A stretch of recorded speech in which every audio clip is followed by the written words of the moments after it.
In the first few minutes of your small group conversation, your few don't need to dive immediately into that week's discussion questions. They just need to connect.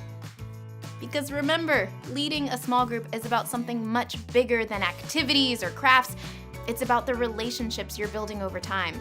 But you'll never build a great small group relationship or have great small group conversation if you can't connect first. If you want your small group conversations to matter more, connect with them. It might not always seem easy to connect with your few. That's because they're not like you. And that's okay, because they're kids and you're not, and they're not like you used to be because things have changed. So connect with the kids in your group because they'll be more likely to open up in the group if they feel more connected to you. Here's a few ways to connect. 1, connect before small group. Maybe conversation comes really easily to your group, maybe a little too easily, and maybe you look up at the clock and realize you've got 10 minutes left to talk about your actual lesson. Or maybe conversation takes a little while to get started, your few need a little more time to warm up before you can jump into a real discussion. Either way, it's a great idea to connect before you get to your small group. It may be meeting them at the door, taking 2 minutes with each kid as they arrive to check in, or maybe just sitting near them during the teaching time.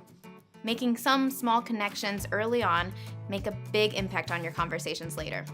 2, connect with new students. At some point, you'll probably get someone new to your group. That might make you feel a little nervous. How will your group respond? But if you're a little nervous, think about how they must be feeling.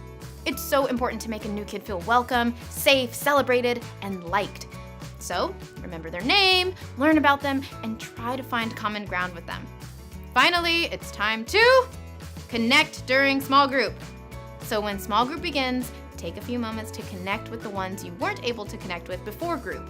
You might want to jump right into your small group conversation, and I get it. You've got a lot to talk about, but when you take time to connect, you're laying a foundation that the rest of your conversation will be built on.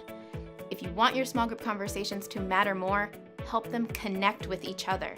Yes, your few need you, but they also need each other. So it's part of your job to connect them with each other, and here are a few ways to do that. Number 1, connect them with an icebreaker. Ask a silly question, a question about their week, or a question that will help you get to know them. When you ask an icebreaker question, there's a good chance your few will talk about themselves, learn something new about each other, and laugh. And the last one is really important because if they don't laugh together, they probably won't feel comfortable enough to talk about their questions, doubts, or life experiences. So connect them with an icebreaker. Number 2, connect them through their interests. Each of your kids are very different, but it's your job as their small group leader to help them discover what they have in common. Think through their interests and try to help them connect with each other. And if all else fails, try watching a cat video. Those seem to really bring people together. Number 3, connect them with someone new. It's not always easy for kids to connect with someone new. Maybe try splitting your group into pairs for their icebreaker questions, and then new pairs and then new pairs. Remember, if you want your conversations to matter more, you might want to try connecting before the conversation begins. Connect with them and help them connect with each other.